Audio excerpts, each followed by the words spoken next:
قیامت سے پہلے جو ایک عظیم الشان واقعہ رونما ہوگا زمین پر، اور امام زمانہ علیہ الصلوۃ والسلام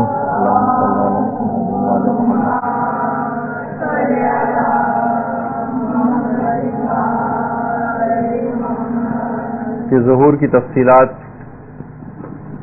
ہم قدر تفصیل کے ساتھ بیان کر رہے تھے. اتنا زیادہ اسلامی روایات کا ذخیرہ ہے اس متعلق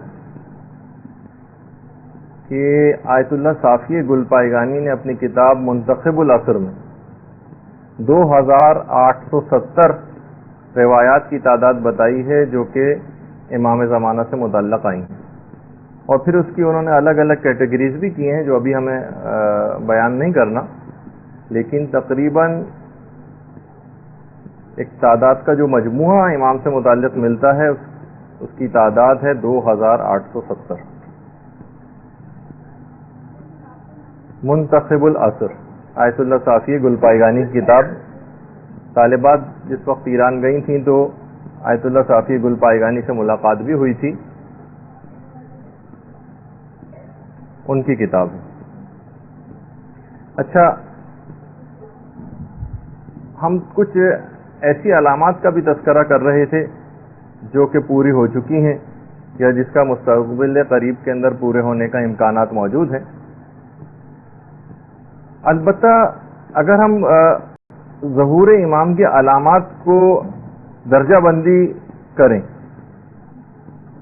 کہ اس زمانے کے لوگوں کے معاشرتی حالات کس طرح سے ہوں گے، سوشل ویلیوز کیا ہوں گی، ثقافتی طرز عمل کیا ہوگا وغیرہ وغیرہ، تو اس کا تو جب مطالعہ کرتے ہیں تو روایت میں شاید ہی بلکہ ایک حدیث بھی ایسی نہیں ملتی کہ جو نشانی پوری نہ ہو چکی ہو.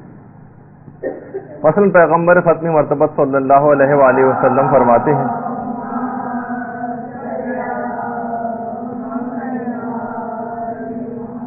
کہ جب تمہارے صاحب رائے لوگ فاسق ہو جائیں گے، یہ آخری زمانے کی نشانیاں سب بتائی گئی. صاحب الرائے لوگ فاسق ہو جائیں، یعنی جو پڑھے لکھے لوگ ہیں، جو معاشرے کے اندر پڑھے لکھے مشہور ہیں، یہ فاسق و فاجر بن جائیں. ہم دیکھتے ہیں معاشرے کے اندر جو جتنا زیادہ دنیاوی علم کے اندر آگے بڑھ جاتا ہے اور صاحب الرائے ہو جاتا ہے، وہ عمل سے بڑا دور نظر آتا ہے. داڑھی اس کی مونڈی ہوئی ہوتی ہے، عورت اگر کوئی ایسی ہے تو وہ بے پردہ ہوتی ہے. صاحب الرائے جب تمہارے فاسق ہو جائیں، اور پیغمبر فرماتے ہیں جب تمہیں سوائے بخیل سرمایہ دار کے، دنیا پرست عالموں کے، فاسق و فاجر بوڑھوں کے، بے حیا لڑکوں کے اور احمق عورتوں کے علاوہ کوئی نظر ہی نہیں آئے گا. دیکھیے پیغمبر اسلام کے الفاظ جو انہوں نے خصوصیات بتائی ہیں، بخیل سرمایہ داروں کے علاوہ کوئی نظر نہیں آئے گا، دنیا پرست عالموں کے علاوہ کوئی نظر نہیں آئے گا، فاسق و فاجر بوڑھوں کے علاوہ کوئی نظر نہیں آئے گا، بے حیا لڑکوں کے علاوہ کوئی نظر نہیں آئے گا، اور احمق عورتوں کے علاوہ کوئی نظر نہیں آئے گا. سلمان فارسی کھڑے ہو جاتے ہیں، پیغمبر اسلام ایسا کب ہوگا؟ پیغمبر نے فرمایا جب دین تمہاری زبانوں کی حد تک رہ جائے گا. اور پھر پیغمبر نے اور علامتیں بھی بتائیں. جب اور علامتیں ذکر کی بڑے تفصیل کے ساتھ، میں تو بہت مختصر کر کے سیدھا پیش کر رہا ہوں، تو صحابہ کا ایک گروہ اور کھڑا ہو گیا، کہا کہ یا رسول اللہ آخر ایسا کب ہوگا جو آپ بتا رہے ہیں؟ پیغمبر نے فرمایا کہ جب نمازوں میں تاخیر کی جائے گی.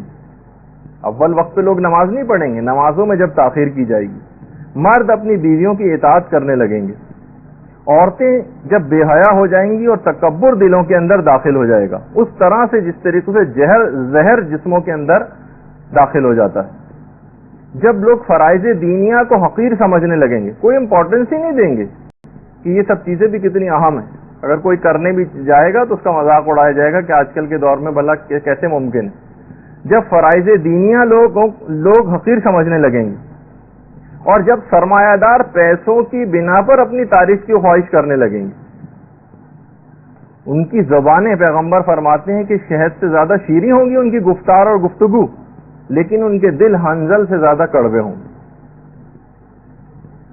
بہار الانوار میں پوری روایات ہیں اس سلسلے میں. اچھا، ایک اور روایت بھی ہے جو کہ پیغمبر اسلامی سے مروی ہے اور حضرت سلمان فارسی جس کے راوی، کہ پیغمبر نے فرمایا لوگ اس زمانے میں غیر خدا کے لیے علم فقہ کو حاصل کریں گے، اپنی معاشرے کے اندر ایک نام و نمود کے لیے، بڑائی کے لیے، اپنی معلومات کا روب جھاڑنے کے لیے غیر خدا کے لیے علم دین کو حاصل کریں گے، علم فقہ کو حاصل کریں گے۔ دنیا کی طرف اس زمانے میں لوگ شدید میلان رکھتے ہوں گے، ان کا دلی جھکاؤ بہت زیادہ دنیا کی طرف ہوگا، لوگ امر و نہی سے نفرت کرنے لگیں گے۔ ورنہ اگر اصولاً دیکھا جائے تو ہمیں اس کا شکریہ ادا کرنا چاہیے جو ہمارے اعمال کی اصلاح کے لیے کوئی بات کہے۔ لوگ نفرت کرنے لگیں گے اس سے، امر و نہی کرنے والوں سے، امر و نہی سے لوگوں کو نفرت ہو جائے گی۔ انسانی مسائل پر وہ لوگ گفتگو کرنے لگیں گے جو اس کے اہل نہیں ہوں گے۔ باقاعدہ کتنے ہی آن لائن قسم کے پروگرام ٹی وی پر آتے ہیں جس میں ہم ایسے لوگوں کو دیکھتے ہیں کہ جو اس گفتگو کے اہل ہی نہیں ہیں اور وہ گفتگو کر رہے ہیں۔ تفسیر امی کے اندر باقاعدہ پوری روایت ہے جس میں پیغمبر نے ساری شرطیں بتائیں۔ پھر پیغمبر فرماتے ہیں کہ مسلمان لوگ اپنے علماء سے نفرت کرنے لگیں گے، لوگ دولت کے لیے شادیاں کریں گے، اس زمانے میں جو پست لوگ ہیں وہ بلند ہو جائیں گے اور بلند لوگ جو ہیں وہ پست ہو جائیں گے۔ خدا کی قسم، پیغمبر فرماتے ہیں خدا کی قسم میں نے تم سے کوئی بات نہیں چھپائی ہے اور نہ ہی میں نے کوئی جھوٹ بولا ہے، معاذ اللہ۔ پیغمبر دیکھیں کتنی شدت کے ساتھ اس بات کو عرض کر رہے ہیں۔ ان کی عورتیں اس زمانے میں جو ہوں گی کاسیات عاریات، لباس پہنے ہوئے بھی ایسی ہوں گی گویا بے لباس ہے، یعنی اس زمانے میں جسم چھپانے کے لیے لباس نہیں پہنا جائے گا بلکہ جسم کو ظاہر کرنے کے لیے عورتیں لباس پہنیں گی۔ ان کی عورتیں ان کا قبلہ بن جائیں گی۔ اکثر علماء نے اس کے یہ تعبیر بھی پیش کی ہے تو یہ کہ لوگ ان کی باتیں ہر صورت میں ماننے لگیں گے، ہر غلط بات کو، اور دوسرا یہ بھی ہے کہ جس طریقے سے کہ مغربی تہذیب ہے کہ ہر جگہ عورتوں کو آگے کیا جاتا ہے، یعنی لیڈیز فرسٹ، عورتیں ان کا قبلہ ہو جائیں گی۔ لا مسلمین ولا نصارا، اس زمانے میں لوگ یہ جو افراد ہوں گے نہ یہ مسلمان ہوں گے اور نہ یہ عیسائی ہوں گے۔ ویسے تو آپ کے علم میں ہے کہ بہرحال علماء نے ایک مثال بھی لکھی ہے اس کی کہ بہرحال ٹائی کا پہننا حرام تو نہیں، لیکن بہرحال ٹائی عیسائیت کا ایک شعار تو ہے۔ اس زمانے میں لوگ اتنی ثقافت سے عیسائیت کی اتنی مروب ہو جائیں گے کہ طرز عمل پورا وہ طریقہ کار اختیار کر لیں گے کہ لوگ جب وہ ٹائی اگر وہ پہنے ہوئے ان کو دیکھیں اور ان سے پوچھیں کہ کیا آپ عیسائی ہیں تو وہ کہے گا کہ نہیں میں تو عیسائی نہیں ہوں، اور اگر اس سے پوچھا جائے گا مسلمان تو اگر وہ ہاں بھی کہے گا تو بھی اس کا طرز عمل اور ثقافت اس کے قول کی نفی کر رہا ہوگا۔ لا مسلمین ولا نصارا، نہ ایسے لوگ مسلمان ہوں گے اور نہ ہی عیسائی ہوں گے۔ علماء نے کہا کہ عیسائیت کا کیونکہ اس زمانے میں بہت زیادہ ہے، ہمارے جو دور ہے اس کے اندر ان کی ثقافت کتنی زیادہ چھا گئی ہے، ورنہ لا مسلمین نہ مسلمان ہوں گے اور نہ یہودی، یہ والا جملہ بھی آ سکتا تھا، لیکن عیسائیوں کا خاص طور پر تذکر آیا۔ اسی طریقے سے پیغمبر اسلام نے یہ بات بھی ارشاد فرمائی کہ ایسا زمانہ آئے گا جب ائمہ کے قبور کو لوگ خراب کر دیں گے، قبابل ائمہ بالبنادق، بندوقوں کے ذریعے ائمہ کے قبور کو خراب کیا جائے گا۔ کتنے معاشرے ہم دیکھ رہے ہیں آج کل کے دور کے اندر باقاعدہ بالبنادق، بندوقوں کے ذریعے روایت کے اندر تذکر آیا۔ ابو ذر سے ایک اور روایت ہے آخری زمانے کے سلسلے میں کہ پیغمبر اسلام نے فرمایا کہ لوگ سود کے استعمال سے بالکل نہ شرمائیں گے۔ باقاعدہ بڑا فخریہ بیان کیا جائے گا کہ مثلا ہماری فلاں بینک کے اندر جاب ہے اور یہ ان کا عہدہ ہے اور فلاں پریولیجز ان کو وہاں سے مل رہے ہیں، اور لوگ ایسی اسکیموں کے اندر پیسہ لگا کے اور سود کو حاصل کریں گے۔ لوگ سود کے استعمال سے نہیں شرمائیں گے۔ اس وقت دین پر جو قائم افراد ہوں گے ان کا اجر 50 مومنین کے اعمال کے اجر کے برابر قرار دیا جائے گا۔ یعنی واقعی جب ایسا زمانہ آ جائے گا تو کتنا زیادہ ایسے افراد کو دین پر قائم رکھنا مشکل ہوگا، تو انہیں ایک مومن کو 50 مومنین کے اجر کے برابر ثواب دیا جائے گا۔ ابن مسعود کی ایک اور روایت میں پیغمبر اسلام نے فرمایا کہ اس زمانے میں عورتوں کا مہر اور گھوڑوں کی قیمت، دوسرے الفاظ میں گاڑیوں کی قیمت، اس میں اتنا زیادہ اضافہ ہو جائے گا کہ پھر اس کے بعد پھر قیامت تک اس کے اندر کوئی کمی واقع نہ ہوگی۔ اور اسی طریقے سے یہ تو پیغمبر اسلام نے بیان فرمائی، ورنہ مولا کائنات علی ابن ابی طالب علیہ الصلوۃ والسلام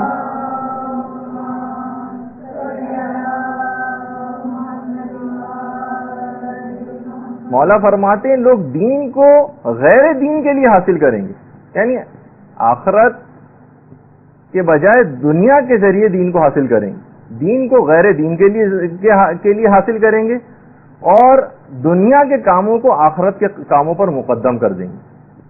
اس زمانے میں مولا فرماتے ہیں سال مہینوں کے برابر ہو جائیں گے، مہینے ہفتوں کے برابر ہو جائیں گے، ہفتہ دنوں کے برابر ہو جائے گا، اور دن 1 گھنٹے کے برابر ہو جائے گا۔ جو آج کل ہم دیکھتے ہیں نا کہ ہمارے پاس کسی کے پاس بھی وقت نہیں ہے، مولا اس کی بہت پہلے بیان فرما چکے ہیں کہ اتنی تیزی کے ساتھ یہ سب چیزیں گزریں گی، انسان کی مصروفیت کا یہ عالم ہو جائے گا۔ بیٹا اپنے باپ سے کینہ رکھے گا، صالح لوگوں کو دیکھ کر واپس کر دیا جائے گا، یعنی لوگ دینداروں سے وحشت کرنے لگیں گے کہ لیجیے یہ آ گئے، اب تو ان سے مثلا صرف حدیثیں اور فلاں چیز سننی پڑے گی۔ لوگ دینداروں سے صالح افراد کو دیکھ کر واپس کر دیں گے، یعنی ان سے وحشت محسوس کریں گے۔ گناہ گاروں کا استقبال کیا جائے گا، جیسے کہ ہم معاشرے کے اندر نظر بھی آتا ہے۔ باپ اپنی اولاد کے برے افعال کو دیکھ کر خوش ہوگا، اور اس کے بعد فرمایا یا ویل لبلدان السندھ والہند، امام فرماتے ہیں کہ وائے ہو سندھ کے اور ہندوستان کے شہروں پر کہ کتنا زیادہ قتل و غارت گری اور خرابی وہاں پر واقع ہوگی۔ ویل لبلدان السندھ والہند، یہ باقاعدہ دیکھیے مولا کائنات کے جملے۔ اور پھر اس کے بعد فرمایا یا ویلو لقسطنطین، وائے ہو فلسطین والوں پر کہ ناقابل برداشت فتنے وہاں پر نمودار ہوں، وائے ہو فلسطین والوں پر۔ دیکھیے کتنی واضح طور پر علماء نے کہا کہ واقعا یہ جملہ ہے علماء کا کہ یہ تمام چیزیں مذہب شیعہ کی حقانیت کو واضح کرتی ہیں کہ ان کے جو رہنما ہیں کیسا علم غیب رکھتے ہیں، اور 1400 سال بعد تک کی کس انداز کی خبریں روایات کے اندر نقل ہوئیں۔ اچھا، اسی طریقے سے مولا یہ بھی فرماتے ہیں کہ اس زمانہ جو آخری زمانہ ہوگا اس میں لوگ صدقے کو جرمانہ خیال کریں گے۔ وہ تو آپ کو پتہ ہی کہ جیسے گورنمنٹ کی جتنی اسکیمیں ہوتی ہیں اس کے اندر جو پروفٹ ملتا ہے اس کا 50% غریب کو دینا ہوتا ہے۔ اچھا، وہ ایک واجب صدقہ ہے، لیکن لوگ کیا سمجھتے ہیں اس کو کہ بھائی یہ تو بڑا جرمانہ ہمیں دینا پڑ رہا ہے، یہ تو بہت زیادہ پیسے ہمیں دینے پڑ رہے ہیں۔ لوگ اس کو صدقے کو جرمانہ سمجھیں گے۔ صلہ رحمی کو احسان سمجھا جائے گا، ارے بھائی یہ تو اس رشتہ دار کا حق تھا، یہ جو آپ نے کیا ہے، لوگ اس کو احسان سمجھنے لگیں گے، اس نے تو بہت بڑا احسان کر دیا ہمارا یہ حق ادا کر کے۔ لوگ صلہ رحمی کو احسان سمجھیں گے۔ اور مولا فرماتے ہیں اس زمانے میں سب لوگ بھیڑیے بن جائیں گے، اور جو بھیڑیا بننے سے انکار کرے گا اسے دیگر بھیڑیے کھا جائیں گے۔ علائم الظہور میں آقا زنجانی نے پوری تمام یہ والی روایات نقل کی ہیں۔ اس زمانے میں عورتیں اس انداز کی ہوں گی کہ بالکل ظاہراً بے پردہ ہوں گی، اور مولا یہ بھی فرماتے ہیں کہ اپنی زینتوں کو لوگوں کے سامنے ظاہر کریں گی، میک اپ کر کے نامحرموں کے سامنے آیا کریں گی۔ دیکھیے کتنی مذمتی سب بیانات ہو رہے ہیں۔ ایسی عورتیں دین سے عاری ہوں گی، فتنوں میں داخل ہوں گی، یہ عورتیں لذات کے پیچھے بھاگنے والی ہوں گی، یہ عورتیں محرمات الہی کو حلال سمجھیں گی، اور فی جہنم خالدات، اور یہ عورتیں ہمیشہ جہنم میں رہیں گی۔ دیکھیے مولا کے جملے علائم الظہور میں آقا زنجانی نے پوری روایت کو نقل کیا۔ اور اس کے بعد ایک دفعہ مولا مظلوم امام حسین علیہ الصلوۃ والسلام نے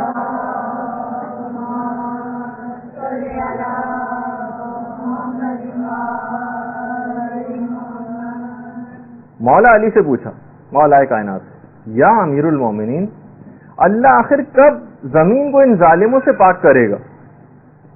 اس وقت پھر مولا نے ارشاد فرمایا، جب قیام کرنے والا خراسان سے قیام کرے گا، جب خراسان سے قیام کرنے والا قیام کرے گا، وہ غالب الارض اور ملتان کے اوپر غلبہ حاصل کر لے گا۔ ہمارے پاکستان کے دیکھیے شہر کا نام آیا کہ کب امام کے ظہور کی علامت جو بتائی جا رہی ہے کہ آخر کب ظالموں سے زمین پاک ہوگی، تو امام نے فرمایا جب خراسان سے قیام کرے گا قیام کرنے والا، اور کوفے اور ملتان کے اوپر غلبے کو حاصل کر لے گا۔ اس کا مطلب ہے کہ مولا کا جو میں نے جس طرح پہلے جس کا اشارہ کیا تھا کہ جو روٹ بنتا ہے اس کے اندر ملتان بھی شامل۔ اسی طریقے سے ایک راوی کہتا ہے کہ ہم پانچویں امام محمد باقر علیہ الصلوۃ والسلام کی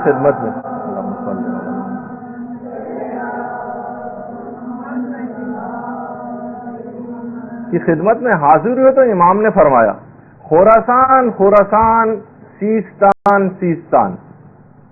اچھا اب دیکھیے، راوی کہتا ہے کہ امام گویا ہمیں بشارت دے رہے تھے کہ ہمارے مسائل کا حل ان دو علاقوں سے ہوگا، خراسان سے اور سیستان سے۔ اگرچہ دونوں ایران ہی کے علاقے ہیں، لیکن کچھ اس طرح کی تعبیرات بھی آ رہی ہیں کہ اس میں آقا خامنہی کا تعلق خراسان سے یعنی مشہد سے، اور سیستان سے آقا سیستانی کا بہرحال تعلق ہے۔ تو خراسان خراسان، سیستان سیستان۔ راوی کہتا ہے کہ گویا امام ہمیں بشارت دے رہے تھے کہ ہمارے مسائل کا حل ان دو علاقوں سے ہوگا۔ اچھا، اسی طریقے سے پھر چھٹے امام جعفر صادق علیہ الصلوۃ والسلام،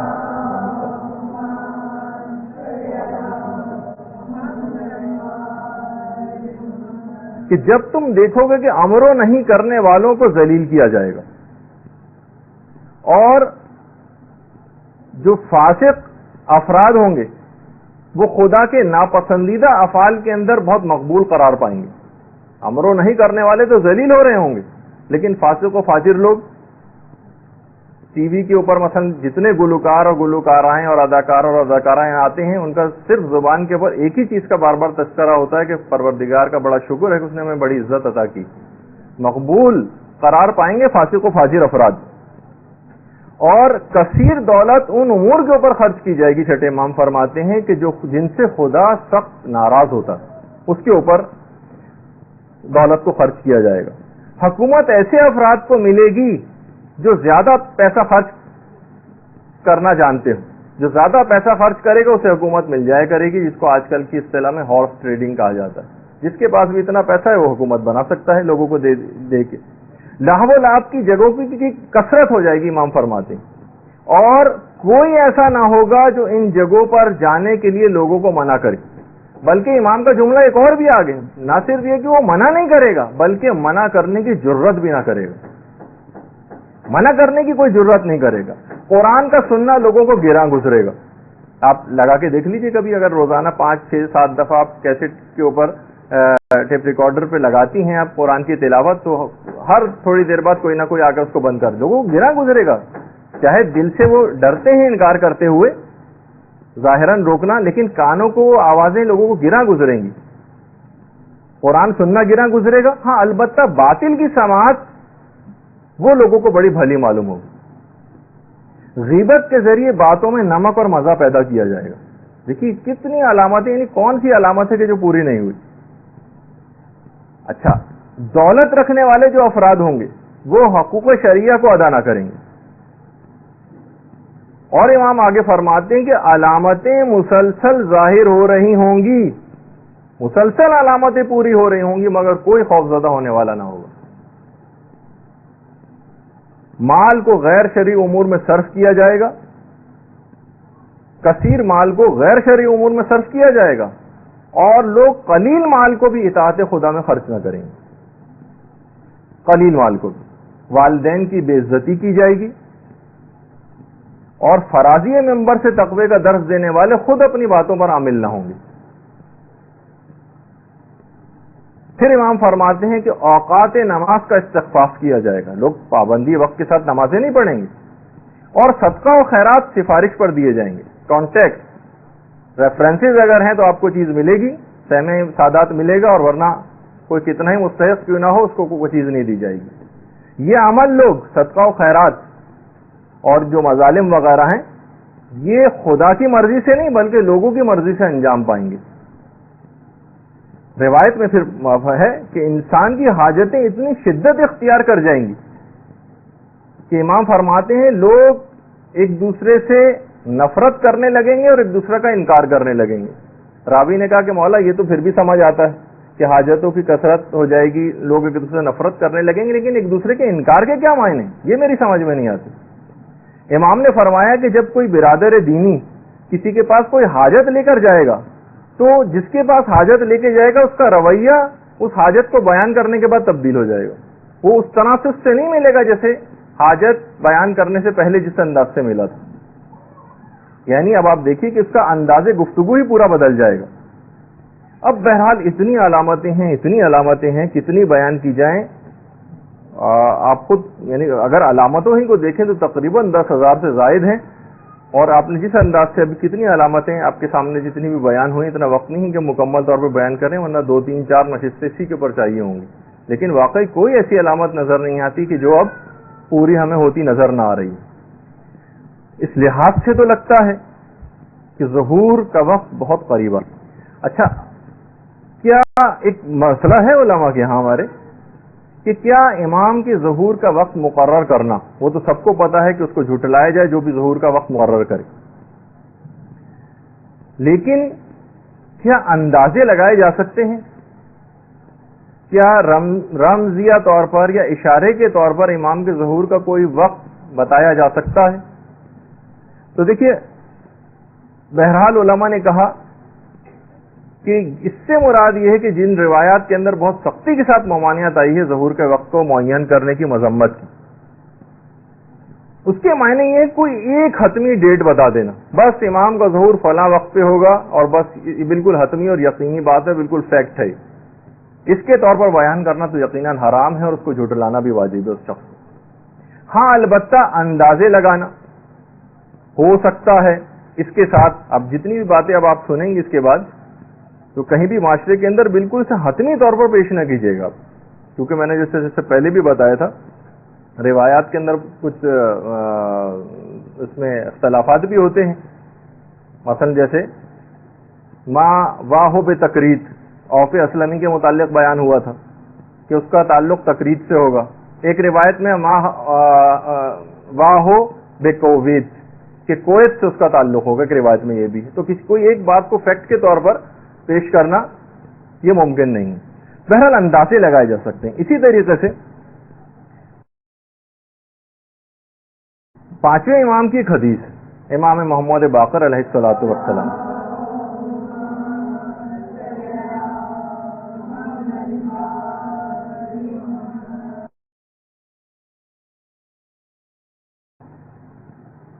ہمارا قائم اس کے گزرنے کے بعد الف لام را میں قیام کرے گا.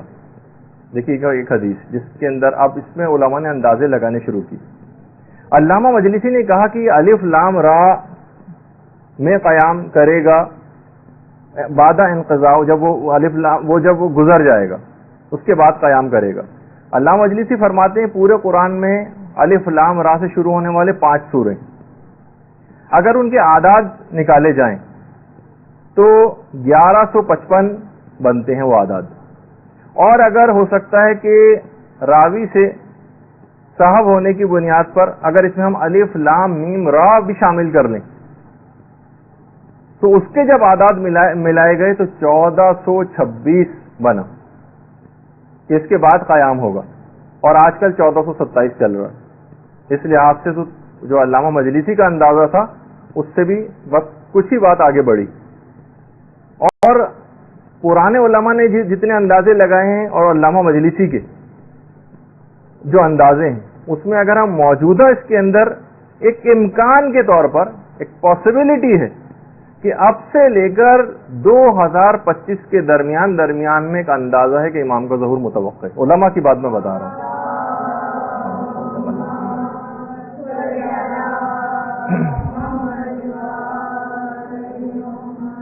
تو بہرحال اس سے بھی یہ بات پتہ چلی کہ بہرحال صرف ایک اندازے کی حد تک, واللہ عالم بالصواب, خدا ہی بہتر جانتا ہے کہ امام کا ظہور کب ہوگا, لیکن بہرحال ایک اندازے کی حد تک جو جیسا کہ روایات کے اندر آیا ہے علم العادات سے بھی نکالنے کی علامہ مجلسی نے کوشش کی ہے, اور کچھ اور اندازے ہیں روایات سے, لیکن علامتیں تو بہت تیزی کے ساتھ پوری ہوتی نظر آ رہی ہیں. اور علماء کا کہنا یہ ہے کہ استقبال امام کی تیاریوں کو مکمل کر لینا چاہیے.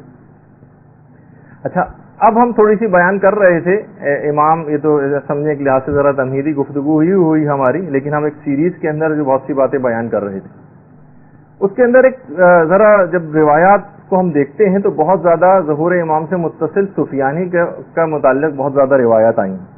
سفیانی آخر ہے کون؟ نام اس کا سفیانی نہیں, لگتا یہ ہے جو روایات سے بات پتہ چلتی وہ یہ ہے کہ سفیانی ایک عرب شخص ہوگا، عرب ہوگا، اور ایک جو آج کل نام نہاد so called Islamic heavyweights ہیں، مصر ہے، سعودی عرب ہے، امکان ہے کہ اس کا کوئی تعلق ہوگا۔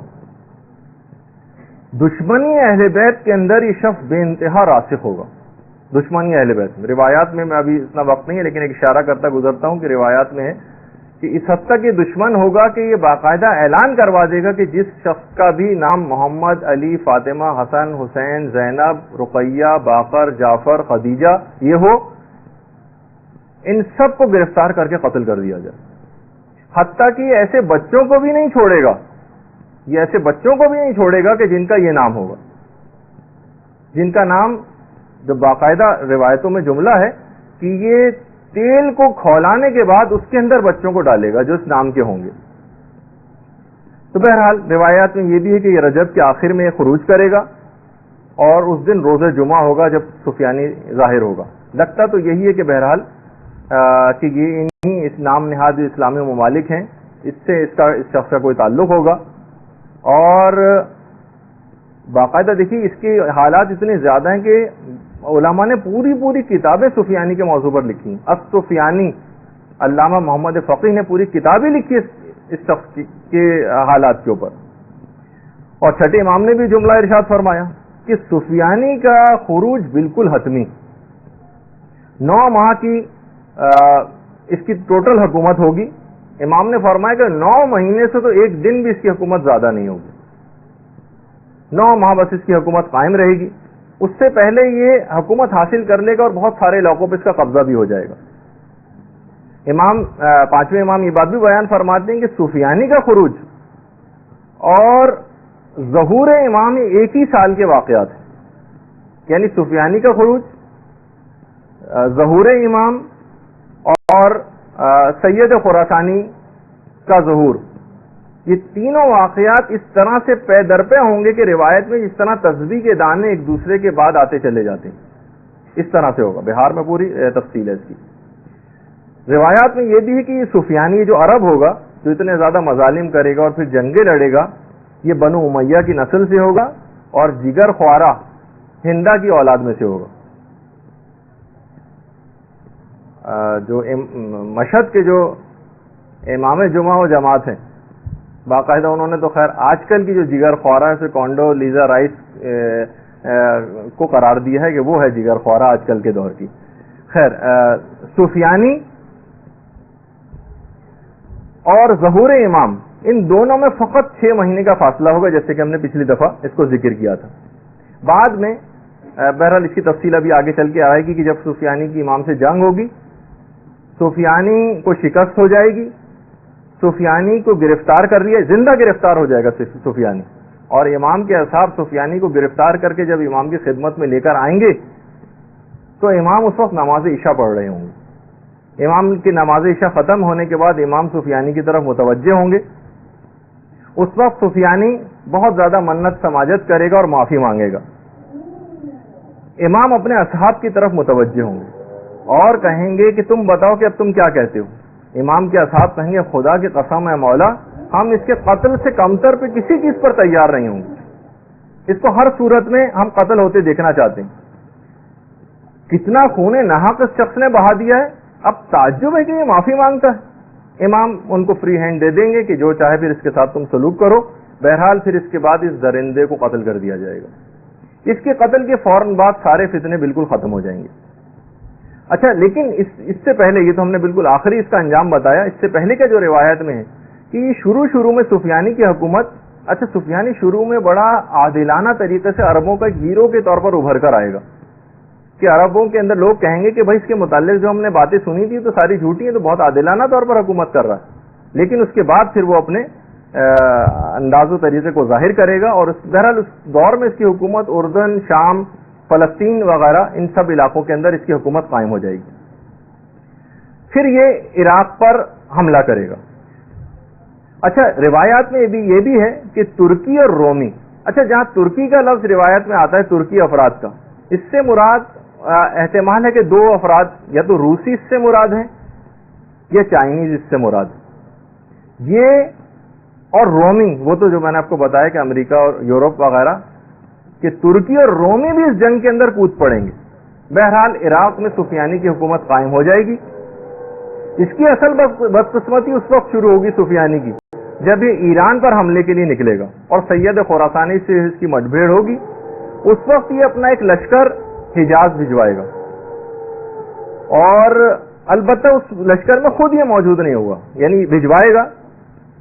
اور مدینے سے جب اس کا لشکر وہاں پر تباہی پھیلا کر مکے کی طرف، امام کی طرف آ رہا ہوگا، اسی زمانے میں امام مکے میں ظہور کر چکیں گے. اللہم صلی علی محمد وآل محمد.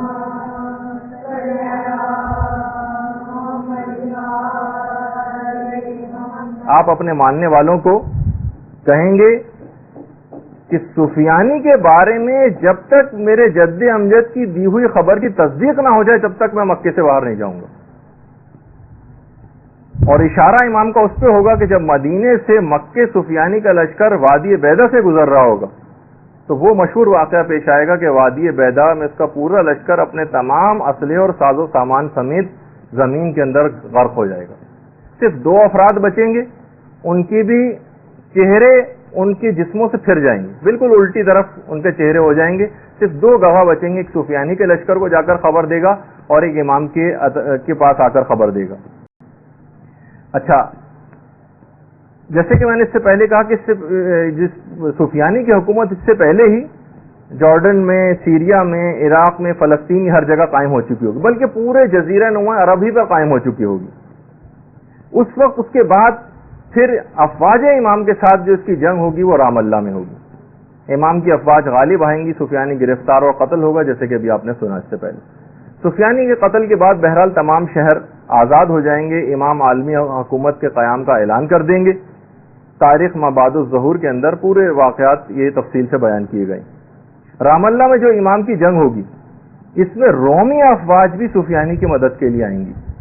رام اللہ میں جنگ ہوگی اور رومی افواج، یعنی یہی مغربی طاقتوں کی جو اتحادی افواج ہیں، یہ وہاں پر موجود ہوں گی. اچھا، خود روایات کے اندر رام اللہ میں رومیوں کی آمد خود ایک امام کے ظہور کی علامات میں سے ایک ہے. رام اللہ میں رومیوں کی آمد یہ باقاعدہ علامات میں سے ایک ہے. اچھا، یہ جو رام اللہ کا جو لفظ ہے نا، رام اللہ کا جو علاقہ ہے یہ شام میں بھی ہے رام اللہ کے نام سے، اس کے علاوہ مصر میں بھی ہے اور فلسطین میں بھی. ان تینوں جگہ ہے، لیکن زیادہ امکان اسی کا ہے کہ یہ فلسطین کی بات ہو رہی ہے. مکے میں ظہور کے بعد امام کا جو سب سے پہلا ہدف ہوگا وہ قبلہ اول کی آزادی ہوگا. اور حدیث میں ہے کہ امام اس کے بعد فلسطین کے شہر لد وہاں پر جائیں گے. آج کل شاید یہ شہر اسرائیل میں، وہاں جائیں گے. حضرت عیسیٰ آسمان سے نازل ہوں گے، امام کی بیعت کریں گے. دجال بھی اپنے انجام کو پہنچے گا. اور فلسطین میں پھر جب حضرت عیسیٰ کی آمد ہوگی تو امام زمانہ پھر فلسطین میں حضرت عیسیٰ کو قتل دجال کا بھی حکم دیں گے. روایت کی پوری اس میں پوری تفصیل آئی ہے اس سلسلے میں. اچھا، جب سفیانی کی حکومت پورے پیک پر ہوگی، یعنی ظاہر ہے وہ بڑا مقبول بھی ہوگا، پوری عرب کے اوپر اس کی حکومت قائم ہو چکے گی، اس وقت امام سفیانی سے ملاقات کی خواہش ظاہر کریں گے، 1 to 1 ملاقات. اور امام کہیں گے کہ میں شخصی طور پر تم سے ملنا چاہتا ہوں. سفیانی عرب ہوگا، وہ بھی امام کے پاس بہرحال اس کی ملاقات ہوگی. 1 to 1 ملاقات میں امام سفیانی کو اس بات پر قائل کر لیں گے کہ وہ فلسطین کا علاقہ خالی کر دے، قدس کا علاقہ کو خالی کر دے. سفیانی مان جائے گا، لیکن جب اپنے ان لوگوں کے پاس جائے گا جو اس کے پشت پناہ ہوں گے تو سب اس کو شدید لعنت ملامت کریں گے. اچھا، وعدے سے اپنے پھر جائے گا. اور یہ بھی ہے کہ سفیانی کے جو پشت پناہ ہوں گے وہ یہودی اور رومی ہوں گے. دیکھیے، ہے سفیانی مسلمان عرب، لیکن اس کے پشت پناہ یہودی اور رومی ہوں گے روایت میں. اور بہرحال یہ اپنے اس وعدے کو توڑ دے گا. سفیانی کی شکست کے بعد وہ پورے واقعات ہوں گے اور امام ہوائی راستے سے طیاروں کے جھرمٹ میں پھر عراق میں داخل ہوں گے. 5ویں امام یہ بیان فرماتے ہیں کہ امام جب عراق پہنچیں گے تو نور کے 7 قبوں میں ہوں گے اور یہ پتہ نہیں ہوگا کہ امام اس میں سے کس کے اندر ہے. دیکھیے جو سیکیورٹی ریزن اس زمانے میں بھی ہوں گے، جیسے کہ آج کل بھی ہوتا ہے، کئی اگر ایسے ہوتے ہیں جو اہم ترین لوگ ہوتے ہیں، اس میں کچھ ڈمی طور پر بھی کچھ ایسے جہاز اور گاڑیاں ہوتی ہیں کہ پتہ نہیں چلتا کہ اس میں اہم شخصیت کس میں. امام پانچویں امامی بیان فرماتے ہیں کہ جب عراق میں اس نور کے ساتھ قبوں کے اندر داخل ہوں گے تو یہ معلوم نہیں ہوگا کہ ان میں سے کس میں امام ہے. اچھا، بہرحال روایات میں یہ بھی ہے کہ براہ راست نجف میں نہیں اتریں گے. جب بھی وہاں سے چلیں گے تو براہ راست نجف میں نہیں اتریں گے، بلکہ لگتا ایسا ہے کہ کسی فوجی چھاونی میں یا پھر کربلا میں پہلے اتریں گے، اس کے بعد پھر دوبارہ وہاں سے اڑیں گے اور پھر نجف میں آئیں گے. اچھا، ایک بات اور اس کے اندر بیان کر دی جائے کہ کیا امام بالکل اکیلے ہیں آج کل؟ روایات میں یہ ہے کہ امام کے ساتھ 30 افراد کی ایک جماعت ہر وقت رہتی. 30 افراد. اگر ان میں سے کوئی ایک بھی مر جاتا ہے تو فوراً دوسرا اس کی جگہ لے لیتا ہے. ظاہر ہے کہ جیسے میں نے پہلے کہا تھا کہ طول عمر امام زمانہ کا معجزہ ہے، ان کے اصحاب کا نہیں، سوائے 2 اصحاب کی جن کا آگے چل کے تذکر آنے والا ہے، خضر اور الیاس. لیکن اس کے علاوہ اور کسی کا معجزہ نہیں طول عمر. تو کوئی ایک بھی ان 30 میں سے انتقال اگر کر جاتا ہے تو فوراً دوسرا شخص اس کی جگہ لے لیتا ہے.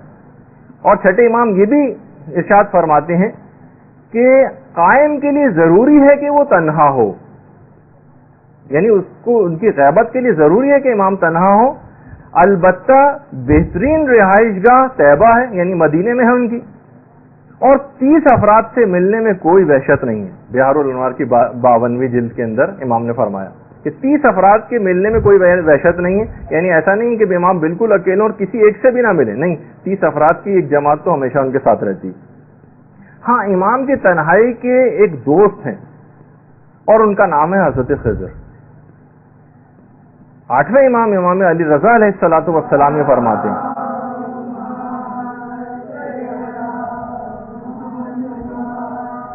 کہ خضر نے آب حیات پی لیا اور اب یہ سور پھونکے جانے تک زندہ رہیں گے.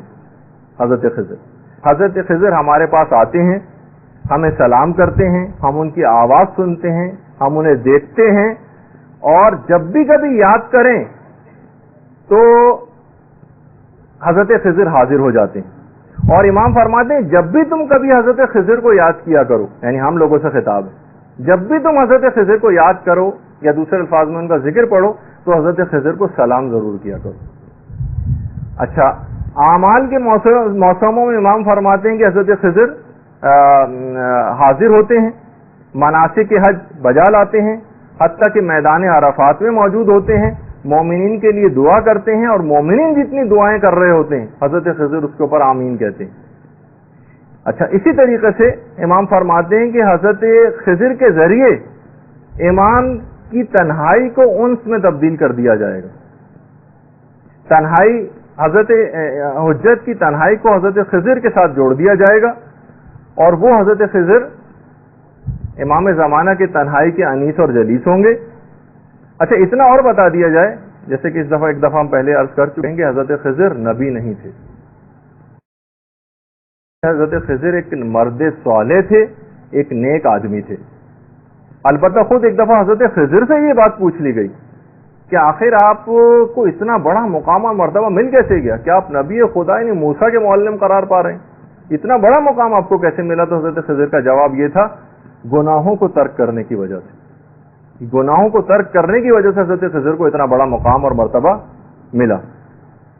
اچھا، حضرت خضر آج کل کرتے کیا ہیں؟ خیر یہ ہمارے موضوع بحث نہیں، صرف ایک لائن ہی کے اندر علماء نے کہا کہ دیکھیے حضرت خضر کا ایک واقعہ قرآن کے اندر حضرت موسیٰ کے حوالے سے، اس چھوٹے سے عرصے کے اندر حضرت خضر کے جو 3 اقدامات قرآن کے ہیں، جو میں ابھی ذکر نہیں کروں گا، اس کی تفصیل میں ورنہ جانا پڑے گا. تینوں اہم کام بڑے دور رس نتائج کے حامل تھے. بچے کا قتل کر دیا تھا اور دیوار بنائی تھی، اور اس کے آئندہ آنے والی نسلوں میں اس کے اثرات کو ظاہر ہونا تھا.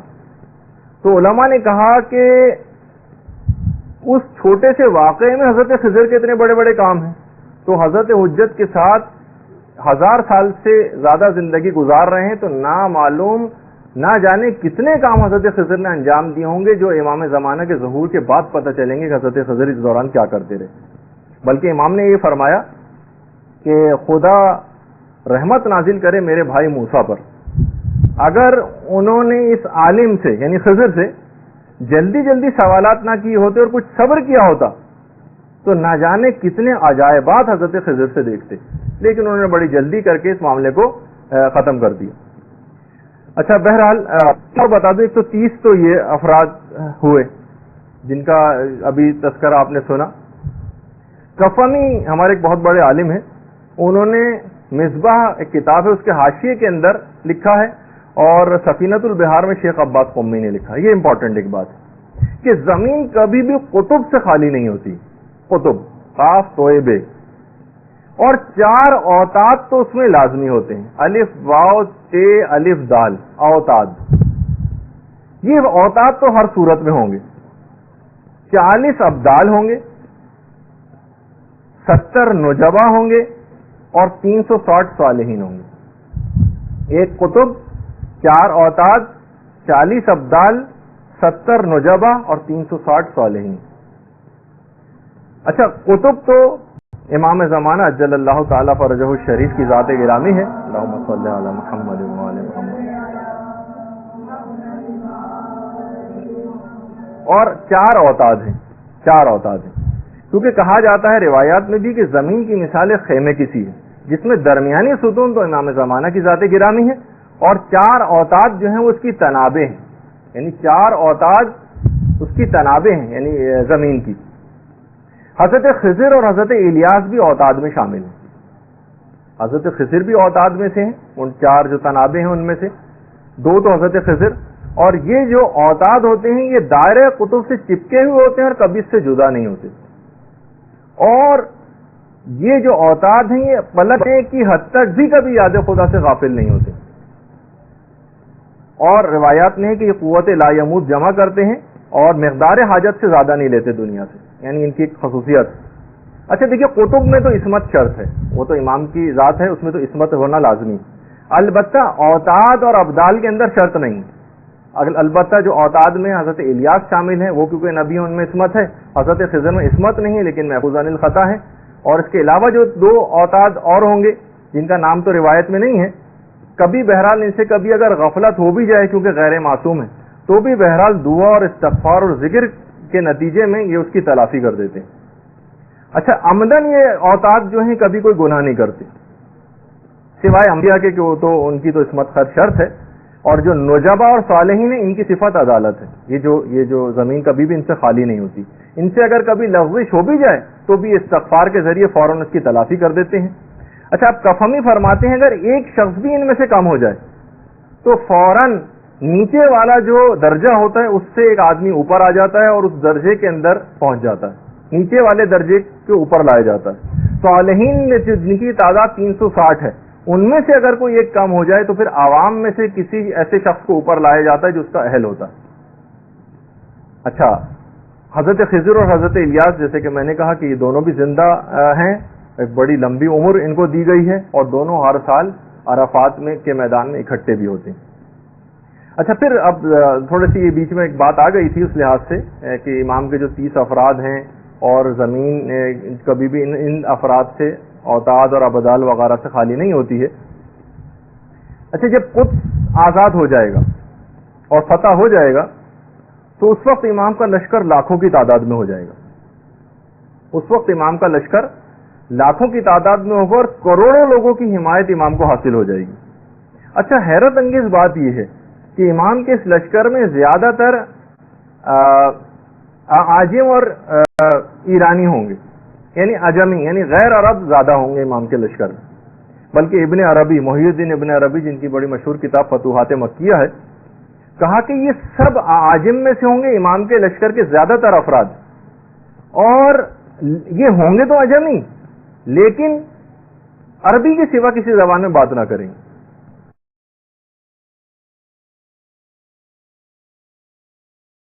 اچھا اسی طریقے سے امام کے جو 313 اصحاب ہوں گے ان کے متعلق بھی تھوڑی سی بات سن لیجیے. کہ دیکھیے 313 کا عدد اسلامی تاریخ کے اندر واقعاً بڑا ایک معنویت رکھتا ہے. خود اس عدد کے اندر ایک عجیب و غریب بات ہے. جنگ بدر میں بھی مسلمانوں کی تعداد 313 تھی. اگر تمام شہدائے کربلا کو کیلکولیٹ کیا جائے، مشہور تو یہ ہے کہ وہ 72 تھے، جی نہیں، ان کی تعداد بھی 313 ہی تھی. کچھ اس میں ایسے تھے کہ جو باقاعدہ میدان جنگ میں آ کر لڑے ہی نہیں اور ویسے ہی شہید ہو گئے، خیام سے نکلتے ہی ان کو شہید کر دیا گیا. خاص طور پر وہ روایت میں کہ جب مولا حضرت علی اکبر کے لاشے کو اٹھا کر خیموں کی طرف لا رہے تھے تو اس وقت 35 شہزادگان آل محمد خیموں سے نکلے تھے امام کی نصرت کے لیے، لیکن محمد ابن اشعث کے سپاہیوں نے تیر مار مار کے ان 35 شہزادگان کو شہید کر دیا تھا اور امام تک پہنچنا ہی نہیں دیا تھا. یہ تو لیکن 72 تو وہ تھے جو باقاعدہ جنگ کے اندر جا کر لڑے تھے میدان میں، لیکن کتنے ایسے تھے جو ویسے ہی شہید کر دیے گئے تھے. اچھا، اسی طریقے سے امام کے ساتھ بھی کہ واقعات کربلا کے اندر بھی کہ 313 کا ان کا عدد ہوگا. البتہ جو امام زمانہ کے ساتھ لوگ ہیں ان کے متعلق بھی یہی ہے کہ ان کا بھی عدد 313 ہی ہے، 313 کا عدد. اچھا، مولا نے جو ان 313 کے جو نام اور پورے شہر ایک خطبے کے اندر آئے ہیں کہ ان 313 افراد کے نام کیا ہیں، ان کے شہر کیا ہیں، اس میں ہمارے سندھ سے بھی ایک نام ہے 313 میں جس کا نام عبد الرحمان امام مولا کائنات نے لیا ہے ان 313 میں. اچھا، بہت سارے شہر تو ایسے ہیں ان میں کہ جو بڑے نامانوں سے ابھی تک شاید بنے ہی نہیں ہیں وہ شہر. اچھا، جو اور شہروں کے نام آئے ہیں کہ کن کن علاقوں سے ان 313 کا تعلق ہوگا، تو اس میں آرمینیا بھی ہے اور اس میں اصفہان کا نام بھی آیا ہے، اسکندریہ کا نام بھی آیا ہے، انطاکیہ کا نام بھی آیا ہے، مصر کا نام بھی آیا ہے، شام کا بھی نام آیا ہے، نجف کا بھی ہے، اور اس کے علاوہ فلسطین کا بھی نام ہے، یمن کا بھی ہے، ایتھوپیا کا بھی ہے جسے حبشہ جو پرانے زمانے میں کہا جاتا تھا. اس کے علاوہ حلب ہے، دمشق ہے، اور سرادیپ، یہ جو سیلون جو موجودہ سری لنکا ہے، یہاں سے بھی ایک نام ہے روایت میں 313 میں. قم سے نام ہے، طالقان سے نام ہے، لبنان سے ہیں، مکے سے ہیں، مدینے سے ہیں. اچھا، اس طرح سے کر کے بہت سارے، یعنی جو 313 لگتا ہے کہ پوری دنیا کو اس طرح سے بہرحال ایک کور کیا گیا ہے ان 313 افراد میں. اچھا، یہ جو 313 امام کے جو صحابی ہوں گے ان میں سب کا اسٹیٹس برابر نہیں ہوگا. یعنی ایسا نہیں کہ 313 بالکل ایک کیٹیگری کے ہوں، نہیں، ان میں سے 112 ایسے ہوں گے جو ان 313 میں سے 112 جن کا اسٹیٹس اور افضلیت دوسرے لوگوں سے زیادہ ہوگی. اچھا، یہ 313 جمع کیسے ہوں گے، یہ بھی پورا روایات کے اندر آیا ہے. باقاعدہ غیبت نعمانی میں ہے کہ پانچویں امام یہ جملہ ارشاد فرماتے ہیں کہ جو چل کر آنا چاہے گا اس کے لیے تو طے الارض ہوگا. یہ 313 افراد میں سے یہ اگر پیدل چل کے آنا چاہیں تو ان کے لیے طے الارض ہوگا، قدم آگے بڑھائیں گے اور اگلا قدم مکے میں ہوگا. کچھ کو عالم خواب میں یہ اپنے اپنے علاقوں کے اندر سو رہے ہوں گے، ان کو عالم خواب اور نیند کی حالت ہی میں اپنے بستروں سے اٹھایا جائے گا اور ان کی آنکھ کھلے گی تو اپنے آپ کو حضرت حجت کے سامنے پائیں گے مکے میں. کچھ ان میں افراد ایسے ہوں گے. کچھ ایسے افراد بھی ہوں گے جو امام نے فرمایا ہے کہ جو بادلوں پر سوار ہو کر آئیں گے، اور نہ جانے اس زمانے میں ٹیکنالوجی کس انداز کی ہو جائے گی کہ روایات میں ہے کہ بادلوں سے ان کا نام اور ان کے والدین کا نام اور ان کے شہر کا نام نشر ہو رہا ہوگا بادلوں میں سے. اچھا، مولا سے پوچھا گیا کہ مولا یہ جو 3 کیٹیگریز بیان کی ہیں ان میں سے افضل کون ہوگا، ٹریولرز کرنے والے جو نیند کی حالت میں مکے میں لائے جائیں گے وہ، یا جو بادلوں پہ سفر کر کے آئیں گے. بادلوں پہ سفر کے معنی ہو سکتا ہے کہ بائی ایئر جہازوں کے ذریعے کچھ افراد آ رہے ہوں. امام نے فرمایا جو بادلوں پر سفر کر کے آئیں گے یہ ان افراد سے افضل ہوں گے. اچھا، ان کے متعلق امام نے کہا کہ قرآن کی آیت انہی کے متعلق آئی ہے، اینما تکونوا یاتی بکم اللہ جمیعا، تم جہاں کہیں بھی ہوں گے خدا تم کو ایک جگہ پر جمع کر دے گا. قرآن کی آیت ہے، تم جہاں کہیں بھی ہو خدا تم کو ایک جگہ پہ جمع کر دے گا. یہ 313 افراد روایت میں کہ جہاں کہیں بھی جائیں گے لوگ ان سے بڑے مرعوب ہو جائیں گے. اچھا، اب ایک سوال یہاں پر یہ پیدا ہوتا ہے کہ ہم آخر کیسے ایسے افراد میں امام کے انصار میں کیسے شامل ہوں. تو یہ جو ابھی آپ نے آیت سنی تھی اینما تکونوا یاتی بکم اللہ جمیعا، اس کی میں نے پوری نہیں پڑھی تھی، اسی وجہ سے کہ یہ دوسرے والے سوال میں اس کو پوری پڑھوں گا کہ آخر ہم کیسے اس میں شامل ہو سکتے ہیں. قرآن کی پوری آیت کیا ہے، فاستبقوا الخیرات اینما تکونوا یاتی بکم اللہ جمیعا، یہ ہے پوری آیت۔ نیکیوں میں سبقت اختیار کرو، ایک دوسرے سے بازی لے جانے کی کوشش کرو، تم الگ الگ بھی ہوں گے تو خدا تم کو ایک جگہ پر جمع کر دے گا۔ فاستبقوا الخیرات، نیکیوں میں ایک دوسرے پر سبقت لے جانے کی کوشش کرو۔ اینما تکونوا یاتی بکم اللہ جمیعا، تم جہاں کہیں بھی ہوں گے خدا تم کو ایک جگہ پر جمع کر دے گا۔ اچھا اس کے اندر آپ نے دیکھا کہ بہرحال اس آیت کے اندر ایک عموم پایا جاتا ہے، کوئی قید نہیں، عموم ہے، یعنی ہم آپ بھی شامل ہو سکتے ہیں۔ اور باقاعدہ منتخب الاثر میں آیت اللہ صافی گل پائیگانی نے اس آیت کی تفسیر میں مولا کائنات کی ایک روایت بھی بیان کی، کیا کہ مولا فرماتے ہیں یہاں الخیرات، نیکی سے مراد ہم اہل بیت مراد ہیں، ہماری طرف آنے میں جلدی کرو، یعنی ان کی اطاعت میں جلدی کرو، اور اس کے بعد جہاں کہیں بھی تم ہوں گے خدا تم کو ایک جگہ پر جمع کر دے گا۔ اچھا، اب جس شخص کو بھی یہ پسند ہے کہ وہ امام کے اصحاب میں شامل ہو جائے تو روایت میں کیا اس کے لیے آیا ہے؟ کچھ اقدامات وہ کرے۔ فَلْيَنْتَظِرُوا، سب سے پہلی تو چیز یہ ہے کہ وہ پوری آمادگی کے ساتھ امام کا انتظار کرے، یعنی اپنے آپ کو امام کے لیے آمادہ کرے، اور کوئی گناہ نہ کرے، اپنے آپ کو بہرحال گناہوں سے بچائے، وہ محاسن الاخلاق، اور بہترین اخلاق سے اپنے آپ کو آراستہ کرے۔ ایسے شخص حقیقی منتظر شمار ہوگا، اور واقعی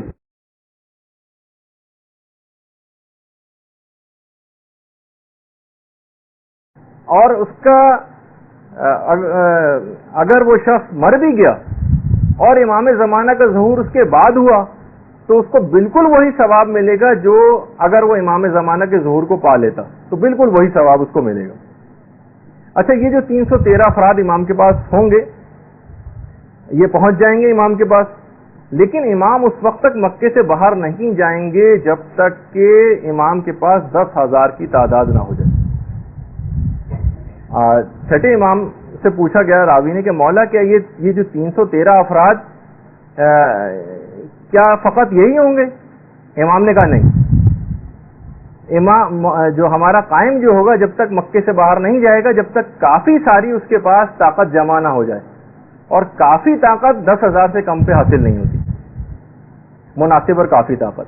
اور اس کے بعد پھر روایات ہیں کہ امام جو بیعت لیں گے تو 27 باتوں کے اوپر بیعت لی جائے گی، یعنی ہم سے 27 باتوں کا عہد لیں گے، اسی کے اوپر بیعت لیں گے، اور ان 27 باتوں کا عہد لینے کے بعد 7 باتوں کا عہد اپنے ماننے والوں سے کریں گے کہ میں بھی یہ تمہارے ساتھ یہ کروں گا۔ اس کے ابھی تو 8 باتوں کا، بلکہ اس کا ابھی موقع نہیں ہے بیان کرنے کا، لیکن چند ایک صرف بیان کر دیتا ہوں۔ پہلی جو عہد ہم سے لیا جائے گا کہ ہم کسی مسلمان کو کوئی برا نہ کہیں گے، یعنی غیبت نہ کرنے کا عہد لیں گے کہ غیبت کوئی شخص دوسرے کی نہیں کرے گا، مسلمان کو برا بھلا نہ کہیں گے، ضرورت سے زائد مال کو جمع نہ کریں گے، یعنی جہاں ضرورت سے زائد جمع ہوا فوراً مستحقین کے اندر تقسیم کر دیں گے، کوئی چیز ذخیرہ نہیں کی جائے گی جو ضرورت سے زیادہ ہو۔ تیسری بات جس پہ عہد لیا جائے گا کہ تھوڑے پر لوگ قناعت کریں گے، لالچ کی طرف نہیں جائیں گے، سادہ زندگی گزاریں گے، خوشبو کا استعمال کریں گے، نیکی کا حکم دیں گے اور برائی سے روکیں گے۔ اس کے بعد خود امام اپنے انصار سے بھی بہت سارے وعدے کریں گے، کہا کہ جیسا تم لباس پہنتے ہو ایسا لباس میں پہنوں گا، جیسے تم زندگی گزارتے ہو ایسی زندگی میں گزاروں گا، جیسی سواری تمہارے پاس ہوگی ایسی سواری میرے پاس ہوگی۔ اور امام اس بات کا بھی عہد کریں گے کہ میرے پاس آنے کے لیے کوئی حاجب اور کوئی گارڈ مقرر نہیں کیا جائے گا، جس کا جب چاہے گا امام سے وہ رابطہ کر سکے گا۔ اچھا، تھوڑا سا بھی وقت ہے ہمارے پاس، تو اس میں خاص طور پہ ایک بات اور بیان کر دی جائے جو حضرت عیسیٰ سے بڑے متعلق ہے۔ دیکھیے، حضرت عیسیٰ کی آمد جو ابھی آپ نے اس سے پہلے سنا کہ قدس میں لد جو ایک شہر ہے وہاں پر حضرت عیسیٰ کی آمد ہوگی، اس کے بعد حضرت عیسیٰ پھر شام جائیں گے، اور تمام دنیا عیسائیت کو اور دنیا یہودیت کو حضرت عیسیٰ باقاعدہ قائل کریں گے جا کر، اور اسلام کی طرف ان کو راغب کریں گے۔ اور قرآن کی ایک آیت بھی ہے جو علماء نے کہا کہ جو واقعی بالکل سمجھے، اس کے اندر تو بالکل مسئلہ ہی واضح ہو جاتا ہے، وَإِنَّ مِنْ أَهْلِ الْكِتَابِ إِلَّا لِيُؤْمِنُنَّ بِهِ، یہ دلیل ہے باقاعدہ کہ کوئی اہل کتاب ایسا نہیں ہوگا سوائے اس کے کہ وہ ایمان لے آئے گا، مسلمان ہو جائے گا، یعنی کوئی یہودی اور عیسائی ایسا نہیں بچے گا۔ اچھا، علماء نے کہا کہ بھائی اس کا فلسفہ کیا ہے حضرت عیسیٰ کو اٹھائے جانے کا، کہ بہرحال علماء نے کہا کہ آخری زمانے میں پروردگار عالم کے تو علم میں تھا نا کہ عیسائی ایک بہت بڑی طاقت اختیار کر جائیں گے اور عیسائیت اسلام کے پھیلنے کی راہ میں سب سے بڑی رکاوٹ ہوگی. تو ان کی مدد کے لیے حضرت عیسیٰ کو رکھا گیا کہ آخری زمانے میں حضرت عیسیٰ کو بھیجا جائے گا تاکہ اس زمانے میں اس مسئلے کو حل کریں. اچھا جس وقت حضرت عیسیٰ پہنچیں گے, حضرت عیسیٰ کا ظہور ہوگا, تو دنیا عیسائیت کے اندر بڑی خوشیاں منائی جائیں گی اور وہ یہ سمجھیں گے کہ حضرت عیسیٰ امام مہدی سے مقابلے کے لیے آ گئے ہیں. ان کا دماغ میں کانسیپٹ یہ ہوگا. لیکن حضرت عیسیٰ امام زمانے کے ساتھ مختلف ملکوں کے دورے کرنا شروع کر دیں گے, معجزات اور کرامات ایسی ظاہر کریں گے اور بڑے صبر اور سکون کے ساتھ تبلیغات کریں گے. ویسٹرن کنٹریز کی جو ایک خاص دشمنی اور ایک ٹینشن مسلمان ممالک کے ساتھ ہو چکے گی, جیسے کہ آج کل ہو بھی گئی ہے, بہت حد تک حضرت عیسیٰ اس دشمنی کو کم کریں گے اور ایک واسطہ بن کر عیسائی ممالک میں اور مسلمان ممالک میں باقاعدہ ایک صلح نامے کی قرارداد کے اوپر دستخط کروائیں گے, جو میں نے پچھلی دفعہ بھی اس کا ذکر کیا تھا. البتہ نماز جو پڑھنے کا واقعہ حضرت عیسیٰ کا, علماء نے کہا کہ غالباً یہ اس وقت ہوگا امام زمانہ کے پیچھے نماز پڑھنے کا واقعہ کہ جب یہ جو مغربی اقوام ہوں گی نا, یہ امام سے صلح نامے کے جو دستخط کیے ہوں گے, جو کہ 7 سال پہ مشتمل ہوگا کہ 7 سال کے لیے ہم اس کو سائن کر رہے ہیں, اس کو توڑ دیں گی 3 سال کے بعد ہی. اس وقت پھر حضرت عیسیٰ ایک دم دو ٹوک رویہ اختیار کریں گے اور اس کے بعد امام زمانہ کے پیچھے نماز پڑھیں گے.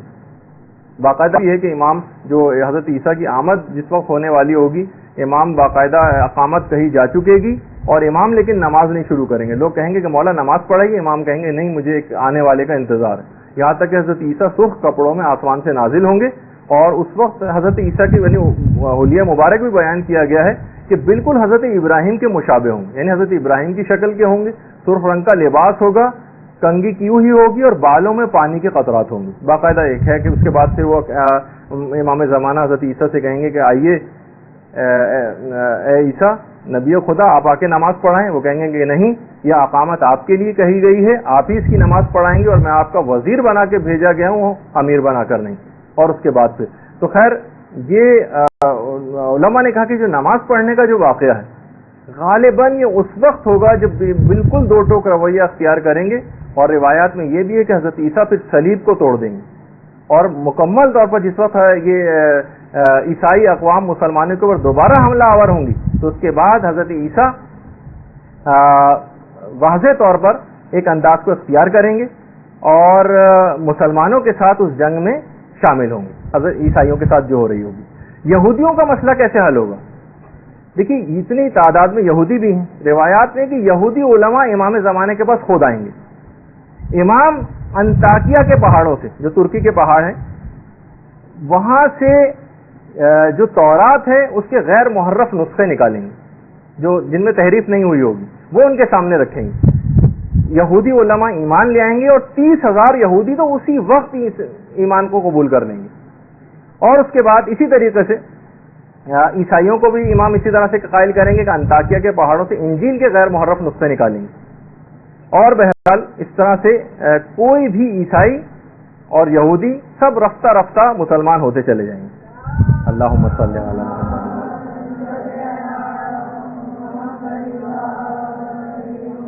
روایات میں ہے کہ یہ جو یہودی اور عیسائی تو اس طرح سے مسلمان ہو ہی رہے ہوں گے, لیکن جو اور ممالک ہیں جیسے فارس کے جو ممالک ہیں یا مثلا جہاں پہ بدھزم ہے یا مثلا چینی ہیں, یہ بھی اس سے متاثر ہوئے بغیر نہ رہ سکیں گے اور ان کے اندر بھی تیزی کے ساتھ اسلام پھیلنے لگے گا.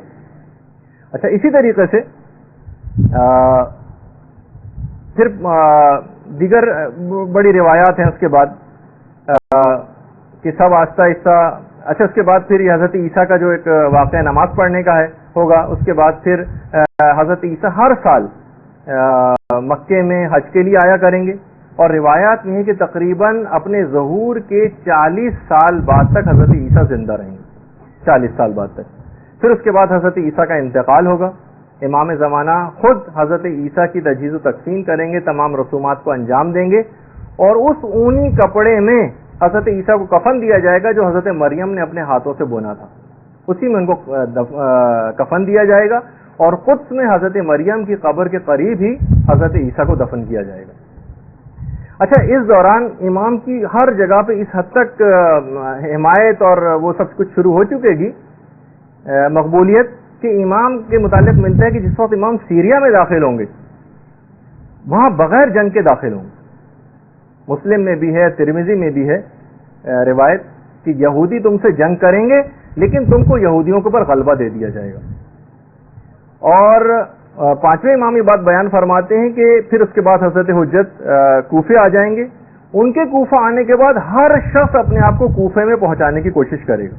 کوئی مومن ایسا نہیں ہوگا. امام آ چکے ہیں کوفے میں موجود ہے, ہر مومن چاہے گا کہ میں کوفے کسی طریقے سے پہنچ جاؤں. جب بھی امام حسن علیہ الصلوۃ والسلام بہت کم حدیثیں پڑھی جاتی ہیں.